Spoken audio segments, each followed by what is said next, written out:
এখন সময় হচ্ছে গাছ থেকে টুপুস করে আম পেড়ে আম মাখানো, সেটা নিজের গাছের হোক বা পরের গাছের হোক। কিন্তু পরের গাছেরটা কিন্তু আমি চুরি করতে বলতেছি না, না বইলা নিবেন, ঠিক আছে?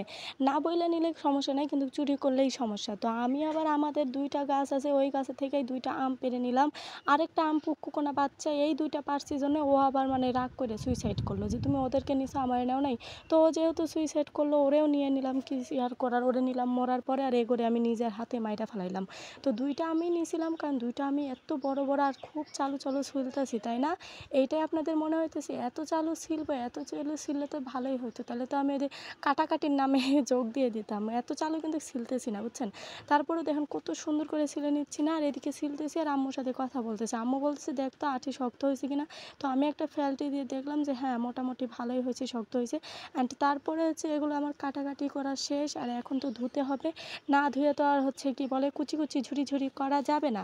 যার কারণে আমি এই ৩টা আমি একদম সুন্দর করে পানি দিয়ে ভালোভাবে পরিষ্কার করে নিলাম। অ্যান্ড তারপরে আবার যেই বাটিতে আমি কুচি করে রাখবো সেইটাও পরিষ্কার করে নিলাম। নেওয়ার পরে এই যে দেখেন কত চালু চালু কুচি করতেছি না, আর এত চালু চালু মানে এত সুন্দর হয়েছে কুচি করাগুলা, মানে ওগুলো দেখেই তো মানে খাইতে মন চাইতেছে। আলাদা করে আর কি খাইবো? তো আমি কিন্তু অনেক কয়বার খেয়ে ফেলছি। অ্যান্ড এই যে দেখেন কত সুন্দর সুন্দর কুচি কুচি হয়েছে না, একদম মানে কি বলবো, এরকম যদি হাতে করা যেত তাহলে কত ভালো হতো। পৃথিবীতে কত ধরনের কত রকম মেশিন বের হয়েছে। হ্যাঁ, তারপরে এই যে দেখেন ৩টা আম কুচি কুচি করে নিছি, এত সুন্দর হয়েছে। আর আমাদের এই একটা গাছের আম কাঁচা থাকতে টক, আরেকটা গাছের আম কিন্তু কাঁচা থাকতে মিষ্টি, আর এইটা হচ্ছে মিষ্টি গাছের আমটাই পেরে নিছি।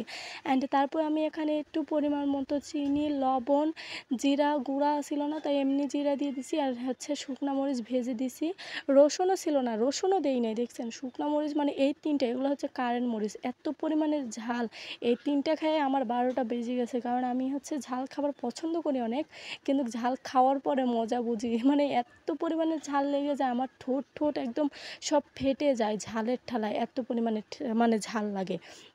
তো সুন্দর করে দেখেন মেখে নেওয়ার পর আমি কি বলবো, ভয়েস দেওয়ার সময়ও তো আমার মুখে পানি চলে আসছে এগুলো দেখে, কারণ মেয়ে মানুষ তো এগুলো মাখামাখি ভর্তা ভর্তি দেখলে সেই রকম লাগে, মানে কি বলবো, যেটা বলার ভাষা নেই, এটা একমাত্র মেয়েরাই বুঝবে। তারপরেও কিছু কিছু ছেলে আছে যাদের মানে আর কি টক খাবার দেখলে তাদের মুখেও পানি চলে আসে, আর আমরা মেয়েরা তো পানি কোনো রকমভাবে আটকায় রাখতেই পারি না। আটকায় রাখা কখনো পসিবলই না আমাদের মানে আমাদের, আমরা যতই চেষ্টা করি, যেমন ফুচকা দেখলে বা লেবু দেখলে, এগুলো দেখলে অলরেডি মানে একা একা অটোমেটিকলি মুখে পানি চলে আসে, যেটা আটকায় রাখার মতো না। আর অনেক ছেলের মুখে পানিই আসে না, আবার কিছু কিছু ছেলের মুখেও পানি আসে। তো নিজে একটু খাওয়ার পরে এই যে আম্মুর সাথে বসে বসে খাইতেছি।